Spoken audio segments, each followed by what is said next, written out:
శ్రీ సత్యసాయి జిల్లా ధర్మవరం పట్టణంలో స్వచ్ఛ భారత్ నిర్మాణానికి పారిశుద్ధ్య కార్మికులే స్ఫూర్తి ప్రదాతలని రాష్ట్ర వైద్య ఆరోగ్య శాఖ మంత్రి సత్యకుమార్ యాదవ్ పేర్కొన్నారు. సత్యసాయి జిల్లా ధర్మవరం పట్టణానికి చెందిన జేఆర్ సిల్క్స్ అధినేత జింకా రామాంజనేయులు దుస్తులు మంత్రికి అందజేయగా వాటిని ఎన్డీఏ కార్యాలయంలో శనివారం రాష్ట్ర వైద్య ఆరోగ్య శాఖ మంత్రి సత్యకుమార్ యాదవ్ మున్సిపల్ కార్మికులకు దుస్తులు పంపిణీ చేశారు. ఈ సందర్భంగా ఆయన మున్సిపల్ కార్మికులు చేస్తున్న కృషిని ప్రశంసించారు. ప్రతిరోజు సమాజానికి అందించే సేవలు ఎంతో కీలకమైనవని, మీ సమర్థవంతమైన పనితీరుని వల్లనే పట్టణాలు అభివృద్ధి చెందుతున్నాయని తెలిపారు.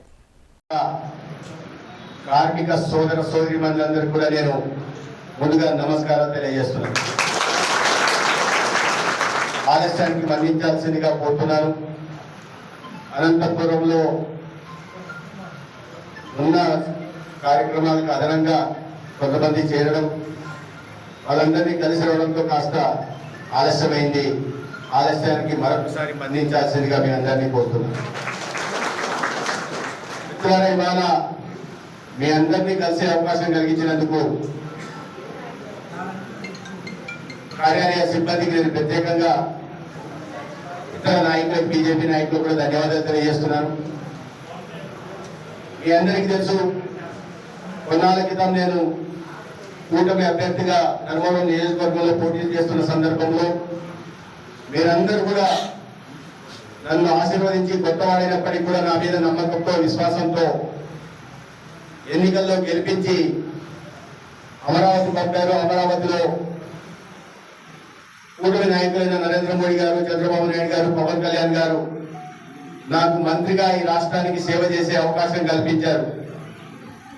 ఏ నమ్మకంతో, విశ్వాసంతో మీరు నా మీద ఉంచి నన్ను గెలిపించారో వాటికి నేను రుణపడి ఉంటాను.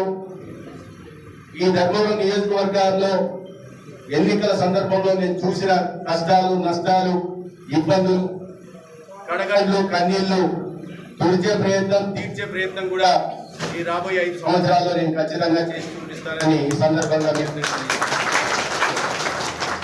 ముఖ్యంగా ఈనాటి కార్యక్రమం ఎందుకు నిర్వహిస్తున్నామంటే, ఏ నాయకుడైనా,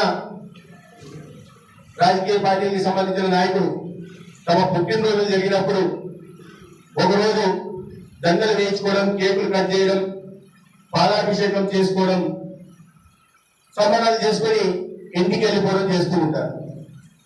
కానీ దేశానికి ప్రధానమంత్రిగా ఉంటున్న నరేంద్ర మోడీ గారు ఇవాళ ప్రపంచంలోనే అతి పెద్ద నాయకుడిగా ఎదిగినప్పటికీ తన పుట్టినరోజు నాడు సంబరాలు చేసుకోకూడదు, ప్రతి కార్యకర్త, ప్రభుత్వాలు కూడా సేవా కార్యక్రమాల్లో నిమగ్నం కావాల్సి ఉంది. పేదల దగ్గరికి వెళ్ళి వారి కష్టాలు, నష్టాలు తెలుసుకుని వాటి పరిష్కారం కోసం ప్రయత్నం చేయాల్సి ఉంది. రక్తదాన శిబిరాలు నిర్వహించాల్సి ఉంది. స్వచ్ఛతా కార్యక్రమాలు నిర్వహించి మన ప్రాంతాల్లో, మన విద్యాలయాల్లో, మన కూడళ్లలో శుభ్రంగా, పరిశుభ్రంగా ఉంచుకోవాల్సిన అవసరం ఉంది అని చెప్పి ఆయన పుట్టిన సెప్టెంబర్ 17 నుండి మహాత్మా గాంధీ పుట్టిన అక్టోబర్ 2 దాకా అనేక సేవా కార్యక్రమాలు నిర్వహించాల్సిందిగా కోరడం జరిగింది. ఆ సందర్భంలోనే వారు చెప్పడం జరిగింది, ప్రతి మున్సిపాలిటీలో పారిశుద్ధ కార్మికులు ఎవరైతే ఉన్నారో వారి దగ్గరికి వెళ్ళి వాళ్ళ సమస్యలు తెలుసుకుంటూ వారికి కూడా సేవ చేయాలి అని కూడా వారు చెప్పడం జరిగింది. దాని కారణంగానే ఇవాళ ధర్మవరం మున్సిపల్ సిబ్బంది, కార్మికులందరినీ కూడా ఇవాళ మేము కలిసే ప్రయత్నం చేశాం. మీ సమస్యలు, మీ సమస్యలు అనంతమైన సమస్యలు ఉన్నాయి, వాటికి పరిష్కారం కనుగొనే దిశగా కూడా ఖచ్చితంగా